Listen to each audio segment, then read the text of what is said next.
पहला प्रश्न हमने सिंधु घाटी की सभ्यताओं की विशेषताएं की थी। आज हम सिंधु सभ्यता के लोगों के जीवन पद्धति के बारे में पढ़ेंगे।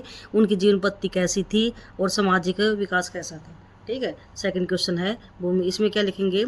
सिंधु सभ्यता लगभग 5000 वर्ष पुरानी है। यह वर्तमान में भारत, पाकिस्तान, अफगानिस्तान तक फैली है।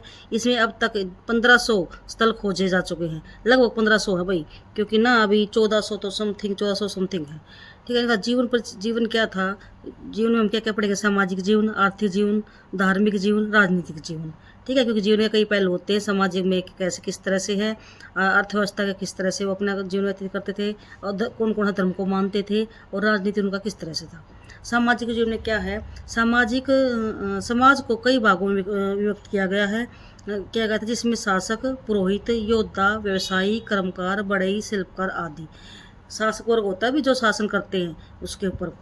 ठीक है, जो जैसे हमारे अब गणतंत्र है तो वहाँ प्रजातंत्र था। पुरोहित होते हैं जो धर्म के ठेकेदार कहते हैं, जिसको धर्म का मंदिरों में, कुछ चर्च में, इस तरह से। और योद्धा जो क्षत्रिय युद्ध वगैरह के लिए। व्यवसाय कुम्हार का चाक जो मेन था यहाँ पे।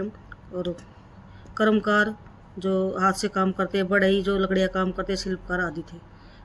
महिला व पुरुष दोनों ही मिलकर कार्य करते थे। इसकी कोई पुष्टि नहीं हुई है कि कभी कार्य महिला करती थी या पुरुष करते थे। ऐसा लगता है, ऐसा प्रतीत होता है जब हम पढ़ते हैं तो कि दोनों ही एक साथ मिलकर कार्य करते थे। दोनों ही आभूषण पहनते थे, क्योंकि आभूषण का जो मिले है ना, लोथल से और कालीबंगा से युगल की जो मिली है, कंकाल मिले हैं, उनमें दोनों के आभूषण पहने हुए दिखाया गया मिले हैं। मनोरंजन के लिए शिकार करना, पासे खेलना, नृत्य करना आदि महत्वपूर्ण थे। कई स्थानों से सुइयाँ, सिंदूर, चूड़ियाँ, लिपस्टिक आदि मिले हैं, जिससे पता लगता है कि वो थोड़ा बहुत कपड़ा सिलना और क्या है, औरतें श्रृंगार वगैरह करती थी। ठीक है, जीवन कैसा था? आर्थिक जीवन में क्या था? कृषि में गेहूँ, जौ, मटर, चावल, सरसों, दालें प्रमुख थे। जो आज देखते हैं ना हम, गेहूँ, जौ, मटर, वो उस टाइम भी थी। मोहनजोदड़ो से मिट्टी के खिलौने मिले हैं, यानी कि जो खेती की जाती थी हल से की जाती थी, लोग हल से परिचित थे। गाय, भैंस, भेड़, बकरी, सुअर, कुत्ते, बिल्ली, हाथी आदि से ये लोग परिचित थे। गाय, भैंस, भेड़, बकरी, सुअर, ठीक है, कुत्ते और बिल्ली। हाँ, उनको ना क्या एक ऊँट और गाय के वहाँ से बहुत कम साक्ष्य मिले हैं। कुबड़ वाला सांड जो बड़ा वो होता है ना, बैल बोलते इसको, वो ज़्यादातर मोहरों पे मिला है, इसी कारण उसको प्रिय माना गया है। ऊँट के चित्र वाली मोहरें कहीं नहीं मिली। ऊँट यानी ऊँट नहीं था, और घोड़े के अंकन भी नहीं था। घोड़ा का कोई साक्ष्य तो नहीं मिले हैं, लेकिन फिर भी घोड़े खुर सुतकाडोर से मिले हैं। तो इससे लेकर कह सकते हैं थोड़ा बहुत घोड़े से परिचित थे, लेकिन घोड़ा इतना प्रसिद्ध नहीं था उस टाइम।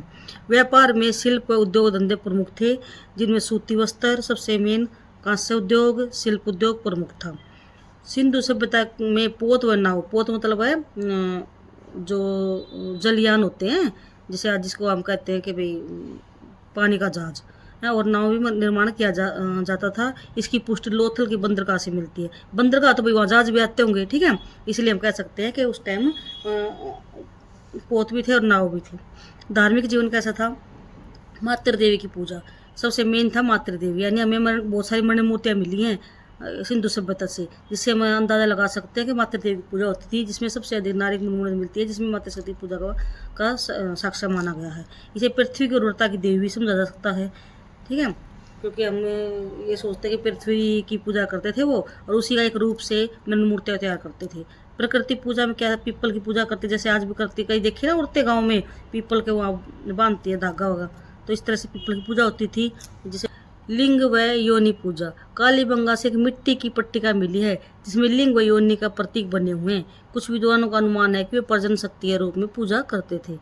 ठीक है, पशुपति पूजा, पशुपति क्या है? पशुओं का भगवान या पशुपति। हम जैसे तो अपने उसमें पशुपति शिव को बोलते हैं, लेकिन इसमें क्या है? मोहनजोदड़ो से प्राप्त एक मोहर मिली है, जिसमें एक सिंह वाले त्रिमुखी पुरुष को योग मुद्रा में बैठे दिखाया गया है। इसे शिव का आदि रूप माना गया है, और इसके क्या है? पशुपति का नाम भी दिया गया है। सूर्य पूजा, मोहनजोदड़ो से प्राप्त मोहरें मोहरों, चित्रकारियों तथा मर्द भांडों पर स्वास्तिक के प्रमाण सूर्य की पूजा से संबंधित है।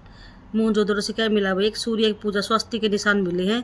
तो उससे पता चलता है कि लोग उस टाइम जो चित्रकारियाँ मिली हैं, मोहरें मिली हैं, उनमें स्वास्तिक मिला है। तो इससे कहा जा सकता है कि वे लोग सूर्य पूजा करते थे। अंत्येष्टि संस्कार, इसमें 3 विधियाँ। अंत्येष्टि होता है भी जब किसी की डेथ हो जाती है तो मुख्य उसकी किस तरह से उसका लास्ट संस्कार करते हैं, ठीक है।